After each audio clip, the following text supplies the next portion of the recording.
weapons dates back much further than our modern-day gun control laws. The historical truth is that the elites of the world used the government to disarm its subjects for their own personal agenda. Today I will tell you why, as a country, we should not give up our Second Amendment rights to bear arms. I will also tell you what has happened in history to the people that has had that right taken away from them, and how many deaths occurred during these periods of time. I will also tell you that taking our guns will not stop the killing of innocent people. My objective here is to hopefully show a constant flow of history of weapons control in relation to tyranny and liberty.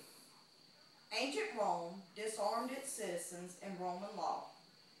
The citizens of Rome were not allowed to have any type of weapon past the Rubicon.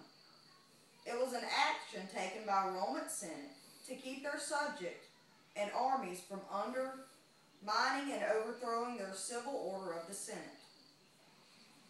From 1939 to 1945, Germany was responsible for the enslavement of countless Jews, British, Americans, and many more. The Jews alone lost millions of lives due to Adolf Hitler. They went from unarmed citizens to slaves and to dead humans at the expense of an elite idea. Elite governments have issued weapon bans throughout history in its subjects in exchange for the promises of protection and liberty. Elite society created in their vision a lawless, unarmed society that have no liberty in the elite's vision.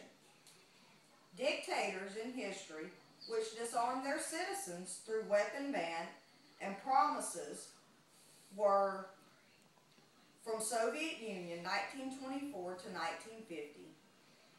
Leader Joseph Stalin was responsible for 20 million deaths. From 1935 to 1950, China's communist dictator Mao Zedong was responsible for 20 million deaths. From 1971 to 1979 in Uganda, Idi Amin was responsible for 300,000 deaths. In Cambodia, Pol Pot was responsible for 1 million deaths. Adolf Hitler was also responsible for over 20 million deaths, not just with the Jews. All of the deaths started with a ban on weapons. Taking guns away from lawful citizens will not stop unlawful ones from getting guns, nor will it stop the killing of innocent people. Look at Boston. 2 men made bombs out of household items and were able to kill people. In the Bible, Cain killed his brother Abel without a gun. This is why I believe we should fight for our Second Amendment rights. In history, every supposed society issuing weapon bans considered itself to be educated, progressive, civilized, and a modern spectacle. They disarmed their society with a promise of protection and liberty for its subjects. What they offer in truth is subtle slavery by disarming the people. This takes away the ability of the people to defend or fight for the natural right of liberty and personal protection.